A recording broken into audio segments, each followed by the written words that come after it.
that there is an undeniable connection, regardless of the level of their involvement, between Mossad and Ghislaine Yeah, Maxwell, Ehud and then Barak was her in the media You know proximity yesterday. that that's to Epstein. Like, that's undeniable. so. Hold on. Her proximity to Epstein is undeniable. Yes, her father being Mossad is a highly speculated anti-Semitic talking point used over the course of 2 decades to I smear don't know if I'd Ghislaine. go that far. I go that far. Come on, that I go is that far. Look, that look. is wild.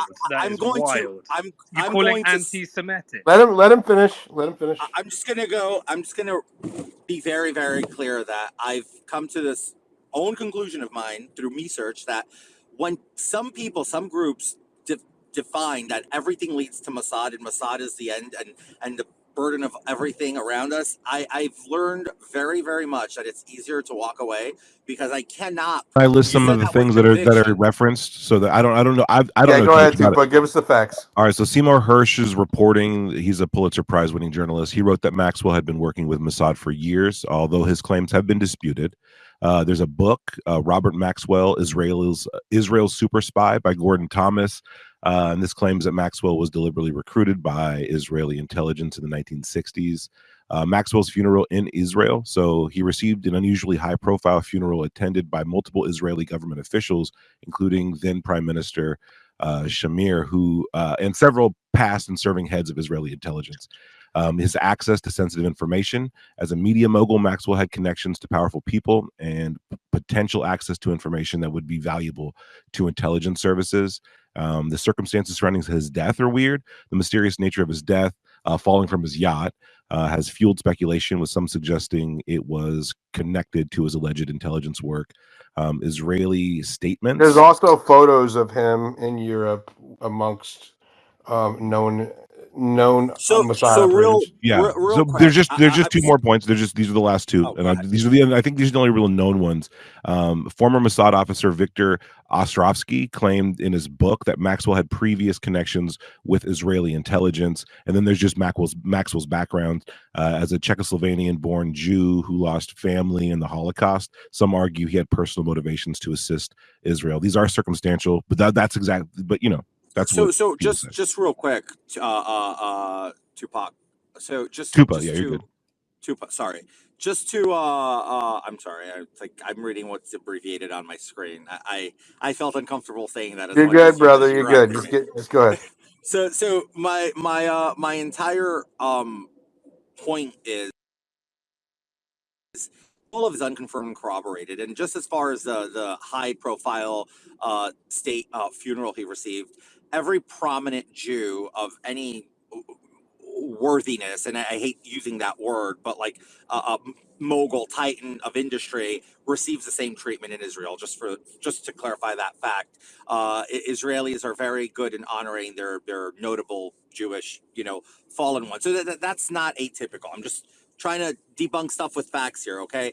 Another thing is, as far as access to intelligence, when you become of a certain caliber of importance or power, as Maxwell was in his time, in his prime, it is not very uncommon to work alongside governments and some of their intelligence in a way where you can assist. For instance, Elon Musk in the U.S. intelligence community, because of his proximity to all the work he does with NASA, he is privy to information. So, are we going to turn around and start saying Elon Musk is a CIA asset? Because that would be the equivalent.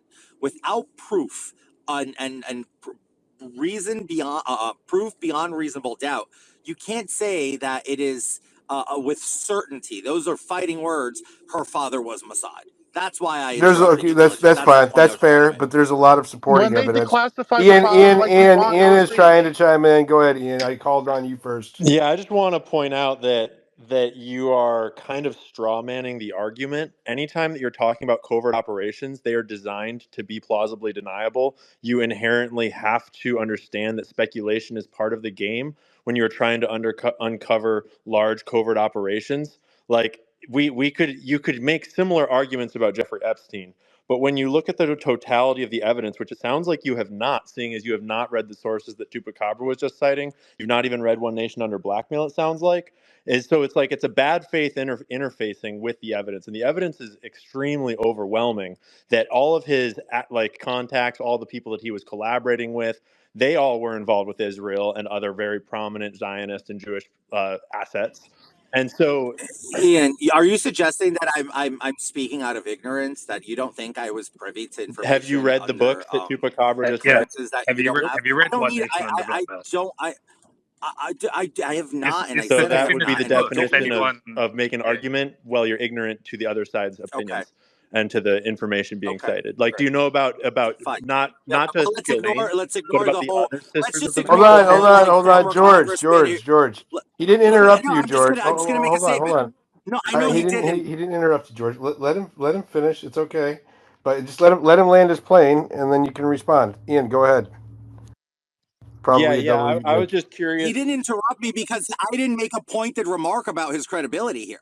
That's He the wasn't- reason. So he literally called me Well, ignorant. No, I'm not he was- calling you like, ignorant. I'm woefully saying ignorant. that if you're making arguments about us, You said can I made finish a my bad sentence? face argument. Yeah, let him finish, George. Like, literally Let him what you respond. said. I want to be clear. Respond. I think you make great points on lots of things, and I like being in spaces with you. I'm just saying that when we're talking on a specific topic, and someone brings up points of evidence, there's nothing wrong with saying I've not read those pieces of evidence. I've not read those books or those sources. You've probably read other sources. But when we were having a conversation about the books that Tupa had cited in One Nation Under Blackmail, like that's a pretty sizable body of evidence. Like we're talking, that's like several thousand pages of cited material with sources listed that are supporting the revelation that Maxwell is Mossad. And so, since you have not read those, that There's implies a photographic certain evidence amount to back of up those ignorance about claims, this too. specific topic. So Ian, fair. But my point that I'm trying to make is I didn't read One Nation Under Blackmail. That's fair, and I said that from the go. I didn't mince words. I said it out clear. But it's also you're denying the fact that I'm a former member of That Congress is not an with education. classified hear me out, with classified intel and briefings on the subject. It's severe, in debt, and I still have security clearances that I do still have certain levels of access. I can tell you in good faith those investigations were made and they failed to shore up any credible tie. Credible. Not saying that it's not a speculative matter or topic like it's being debated now, and it has been debated at higher levels. But I'm just saying that there is a lack of credible evidence and conclusive evidence that ties him squarely But in his to point, Mossad, and therefore But also, all that's those the things name are of very. that's the name kind of the like intelligence op game, right? Yeah, it's kind of like saying I'm from the CIA, so you should listen to me. That's the very reason why people should be Well, there's skeptical. a layer I beyond that understand. too. We're talking about a Gentlemen, blackmail I understand operation that is 100% what you're blackmailing saying. our entire, like the vast majority of our government, and that blackmail operation was in large part inspired by Maxwell's mentorship of Jeffrey Epstein in the 80s, and that operation compromised American intelligence in a massive way to the point where Jeffrey Epstein could get arrested and then given a sweetheart deal, and they could tell Acosta, don't look into him. He's intelligence, when he clearly wasn't working for us because he was targeting our president. And Well, you so don't to know try that. to trust, we know He that could have been working for both of you, and that's what people are. he People are certainly was automatic. working for People are multiple automatically assuming angles. that 100%. Israel's pulling the strings. I think Israel's definitely involved. I think British intelligence was involved. I think the former congressman is conflating Robert Maxwell. I think there's no denying Epstein's connections. When you have Ehud Barak, Yeah. the former prime minister of Israel, fucking vacationing and visiting him in his New York townhouse, you can't deny these. Robert Maxwell, okay, I'll even concede that if you want to. I disagree. But the thing we need to realize is this could be a foreign power, or what I believe personally, the U.S. is not some weak bitch, and we were complicit and allowed this operation to go forward because we were using it. Well, Like just because U.S. Hey, well, we sure looked like a weak bitch when Macron put his hand on the POTUS